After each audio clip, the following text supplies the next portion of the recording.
Fala, resenheiros!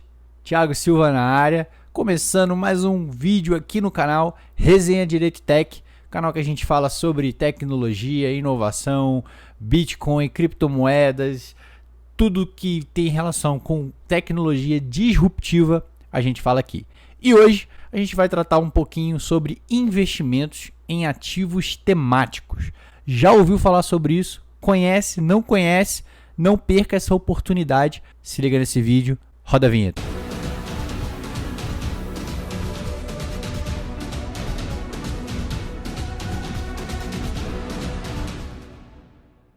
Primeira coisa, isso aqui não é um vídeo de recomendação de investimento. É um vídeo didático, informativo, para que você tenha conhecimento, estude e aprofunde e assim tome as suas decisões. Então, não é recomendação de investimento.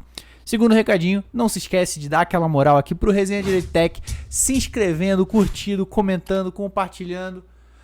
Meu amigo, minha amiga, nunca te pedi nada, compartilha, curte, manda no grupo da família, dos amigos, do futebol, da galera do trabalho, dissemina esse canal, me dá essa força, me dá essa moral. Pessoal, ativos temáticos. Thiago, eu nunca ouvi falar nisso, para mim é novo. O que é um ativo temático? Temático tem a ver com, coisas temáticas diferentes, festa, enfim. Você já imagina algo totalmente inovador, disruptivo, que vai além. E aí a gente pode falar como alguns exemplos. Urano, outro exemplo, cannabis. As criptomoedas diferentes do Bitcoin podem ser ativos temáticos, dependendo da ótica que a gente olhe, pode.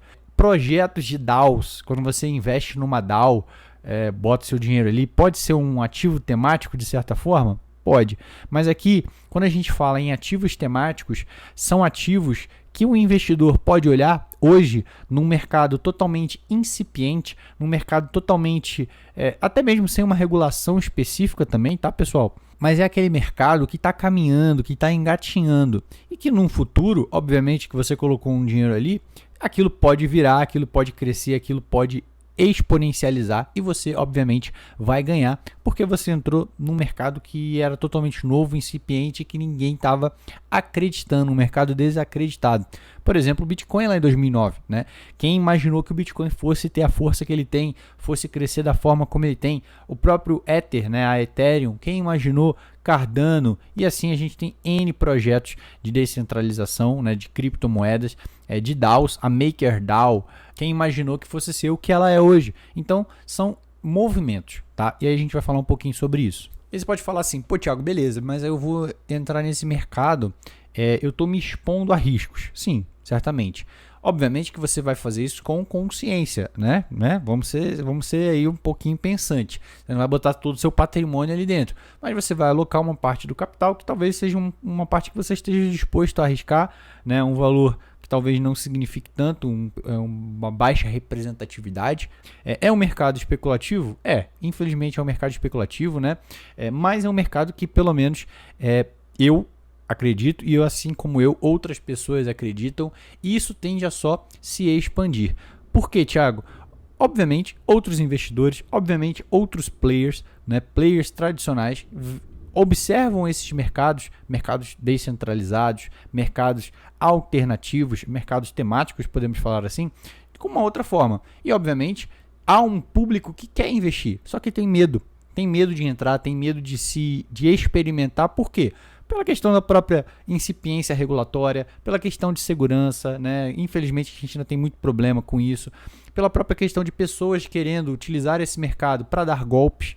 Então isso é um fato. E aí, quando a gente tem players tradicionais, né, sejam big techs, grandes bancos, grandes empresas entrando e de certa forma estimulando esse mercado, né? Isso tende a atrair o investidor um pouco mais tradicionalista, né? Um pouco mais tradicional, que, cara, beleza, vou experimentar, vou alocar aqui, sei lá, 5%, 2%. Ele está diversificando, ele está ampliando ali a sua carteira, digamos assim, né? E obviamente com essa diversificação, ainda que num mercado de alto risco, ele também está se protegendo, fazendo um certo hedge. Pode ser que lá na frente aquele mercado vire e ele fique muito rico, né? Ou pode ser que lá na frente não vire tanto, ele ganha um pouquinho, ou pode ser que dê prejuízo, o projeto vai para o saco e aí já era, ele perdeu, mas ele está consciente. Então sempre a dica é, estude, pessoal.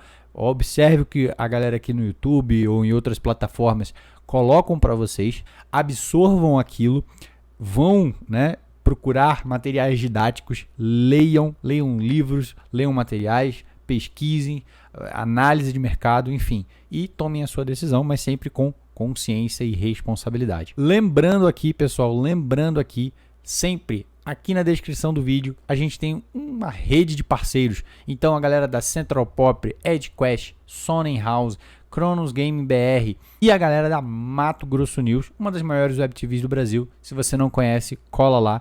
Cola nesses canais aqui também que está na descrição para que você possa aproveitar os mais variados conteúdos para o seu entretenimento. E eu tenho certeza que você vai adorar. Então dá essa força lá para essa galera. Volto pro vídeo. Beleza, Thiago, esses ativos temáticos aqui no Brasil, como é que tá isso, né? Aqui no Brasil, realmente isso é muito incipiente, né? Pouco se fala disso. Eu vou citar aqui uma gestora de investimentos, né? A Empíricos Gestão.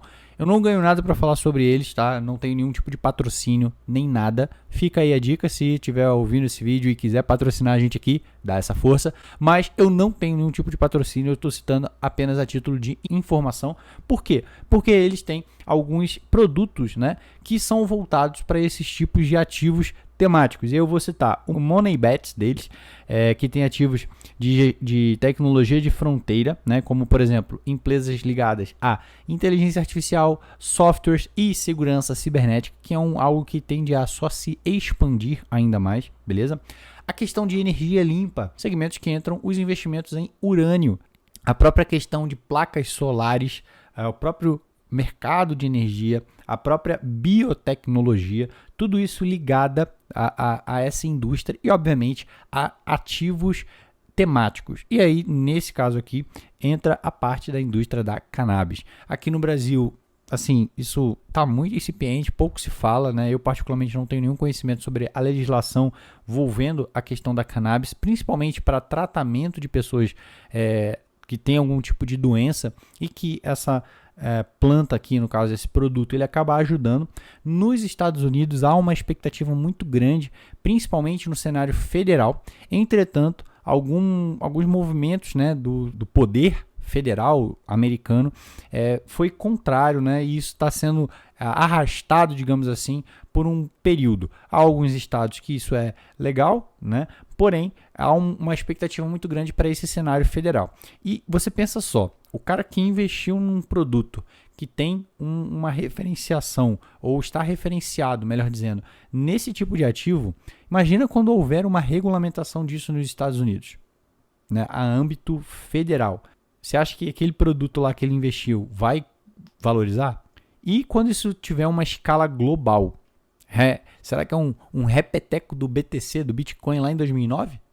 Quem olha agora fala, putz, podia ter entrado, né? Caraca, por mais que esteja em queda, né, tentando ali ganhar uma força, pô, é 32 mil dólares, né? Um BTC. Então imagina o potencial que esses ativos têm. A gente já tem alguns fundos até como uma forma de ativo temático, né, referenciado em BTC aqui no Brasil. O Hash 11 é um exemplo desses ativos. Então há uma gama de possibilidades, pessoal. Há uma gama de possibilidades. Há possibilidades que a gente ainda nem pensou, mas que certamente, com a questão da economia tokenizada, com a questão de novas formas de investimento, novos produtos, isso vai se expandir. Então fique sempre com isso em mente, pessoal. Se você é um investidor, você quer alocar seu capital, você quer ganhar dinheiro, enfim, né, preze por uma coisa mais segura, preze por tenha no seu planejamento o que eu quero no futuro, enfim. Mas pense também numa diversificação dos seus investimentos em ativos que você nunca imaginou que você pudesse investir, mas que talvez seja interessante você diversificar como uma forma de hedge, como uma forma de, cara, vou botar aqui e esquecer, lá na frente eu vejo como é que tá. Vai que, né? Vai que. Então eu queria trazer esse ponto aqui para vocês dos ativos temáticos. É algo que pouco se fala aqui no Brasil, mas que tem muito potencial de crescimento nos próximos anos. E conforme as regulações, conforme os movimentos vão crescendo, vão ganhando força, obviamente, esse é um que eu acredito que não vai ficar de fora. E os ativos temáticos, aqui no Brasil pelo menos, que é um país que a gente sabe que gosta de experimentar, que gosta de se expor a determinados riscos controlados, né, digamos assim, eu acredito que a gente vai fortalecer e potencializar esse mercado. Assim como a gente faz com as criptomoedas, com os NFTs, com a tokenização, não vai ser diferente nesse caso aqui. A própria IA, né, citamos aqui. Então, era isso que eu queria trazer para vocês. Muito obrigado. Galera, não se esquece aqui, ó. Cara, assim, eu só queria que você me desse essa força, essa moral de curtir, comentar, compartilhar e se inscrever, se tornar um membro aqui do Resenha Direito Tech para que a gente possa continuar crescendo rumo às estrelas. Beleza? Conto com você. Um salve e até a próxima.